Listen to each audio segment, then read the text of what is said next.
Yo, I'm working on some old junk with a bad brake line leak. So I thought I'd do a video on how to double flare 1/4-inch copper line.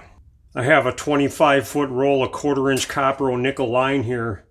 This isn't like regular copper line. If you go to the hardware store and you get copper line for like a refrigerator that's 1/4-inch, or I think they call it type L copper, you would be seriously wrong trying to use this stuff. This is made for brake line. They call it copper or nickel.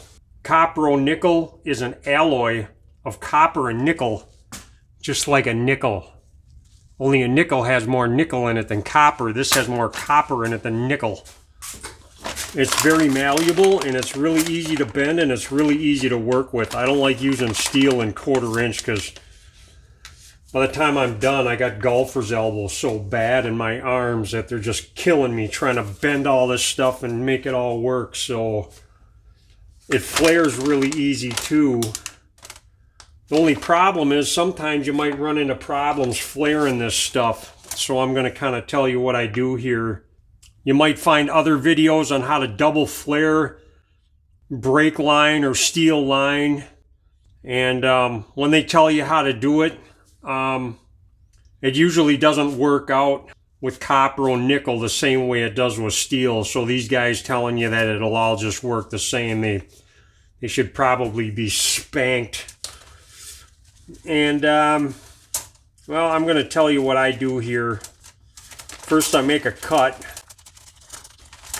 Get a nice clean cut there. And I got my deburring tool. See, the thing is as soon as you use this line, it's really hard to get it really super square. So when you use this double flaring tool, this is actually designed for steel.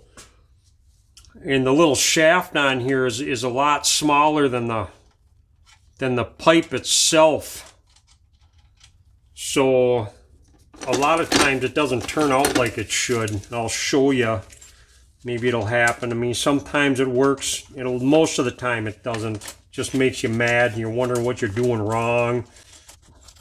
So I'm going to set my depth just like I'm supposed to with this stuff. I've had this double flaring tool since the invention of dirt. It's been forever. So I put this on and I try to make it as square as I possibly can, which is next to impossible. Crush this down.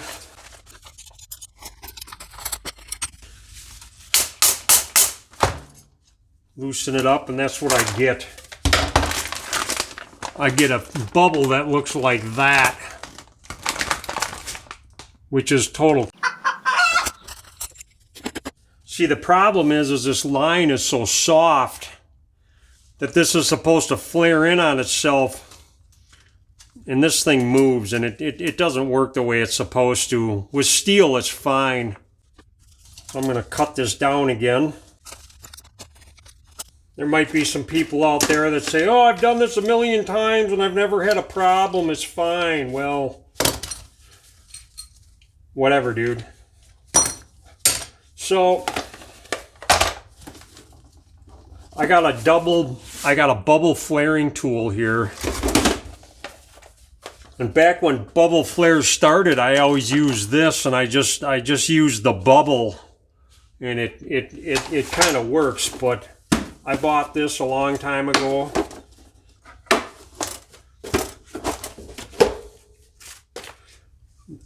There's really expensive flaring tools that you can buy to make this work, but a bubble flare is relatively cheap, just like a double flare.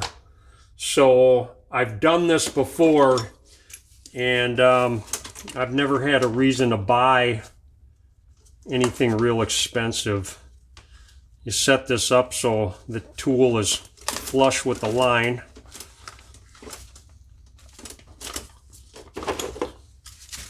I already got the right fitting in here, and this one is actually the same diameter as the inside of this this pipe. It's a lot tighter.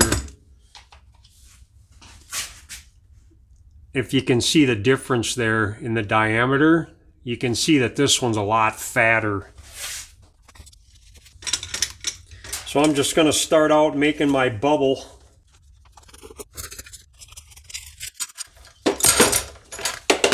Take this tool off. And then I got a bubble flare, but you can see on the back side, see how flat it is on the back? It's not tapered, but it's got a nice bubble there.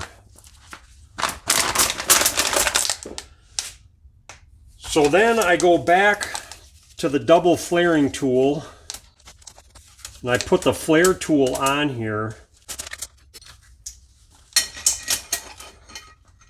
In the regular flare. There might be some guys too that say, oh, I just use a single flare and it works fine. I've never had a problem. Well, you're doubly stupid for doing something like that too. You should always be double flared.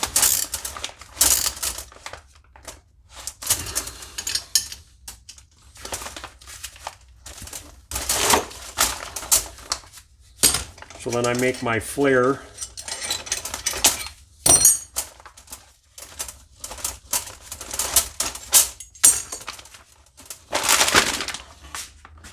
And there it is. The back side looks really nice.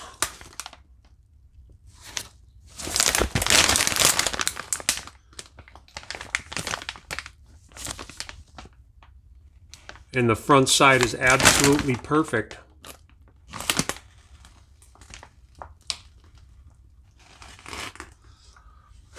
And that's how I do a double flare on copper o nickel. Okay, bye.